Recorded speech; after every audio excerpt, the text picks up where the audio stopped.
Bonjour et bienvenue dans cette série de capsules sur le thème de l'art-thérapie. Mon nom est Marjolaine Tanguay et je suis art-thérapeute certifiée. Aujourd'hui, nous aborderons la technique du masque et sa signification dans le cadre d'un suivi en art-thérapie. Le masque est intimement lié à la notion de persona.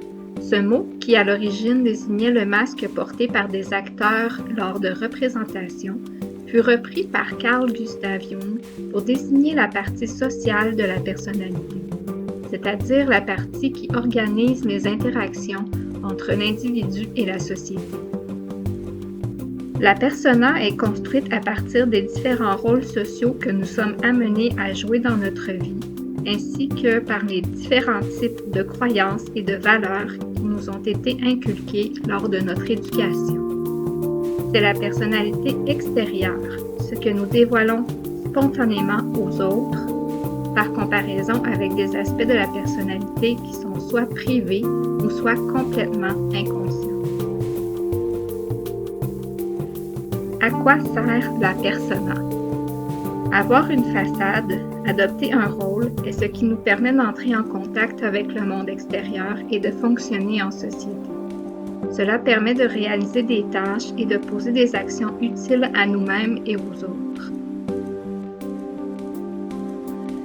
La persona est un élément positif de la personnalité lorsque l'éducation que nous avons reçue nous a permis de bien intégrer nos différents rôles sociaux, ou disons plutôt nos différents masques. C'est-à-dire lorsque nous sommes capables d'avoir plusieurs masques et non un seul, et lorsque nous sommes capables d'abandonner temporairement les masques pour laisser place à d'autres aspects de soi. Les aspects négatifs de la persona. Les problèmes reliés à la persona surviennent lorsque nous nous identifions de manière rigide à un seul rôle social. Lorsque nous n'avons qu'un seul masque, une seule façon d'interagir avec les autres. Les autres parties de la personnalité sont alors négligées et la personne en souffre. Elle se sent tiraillée entre ce qu'elle ressent, qui elle est réellement, et ce qu'elle croit devoir faire pour répondre aux attentes du monde extérieur.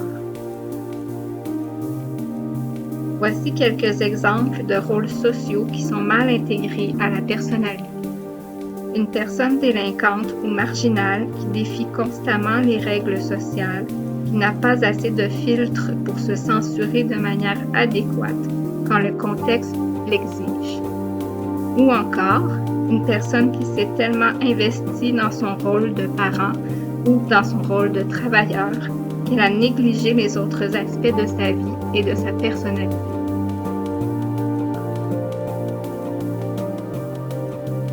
Inversement, quand les rôles sociaux sont bien intégrés à la personnalité, la personne peut se permettre d'être à la fois, par exemple, un parent, un professionnel, un ami, un conjoint, un artiste, etc. En art-thérapie, la création de masques peut être utile, notamment afin d'explorer la nature des rôles sociaux auxquels le client s'identifie, et pour explorer de quelle manière ces différents rôles sont intégrés ou non à sa personnalité. Cette technique peut aussi être une façon pour une personne d'aborder la difficulté qu'elle éprouve à se dévoiler devant l'autre et de commencer à progressivement révéler ce qu'il y a sous le masque, et ce dans le cadre d'une relation art-thérapeutique. Ce dévoilement dans un contexte où la personne n'a pas à se sentir jugée ni potentiellement rejetée peut parallèlement contribuer à améliorer le rapport à l'intimité dans la vie courante.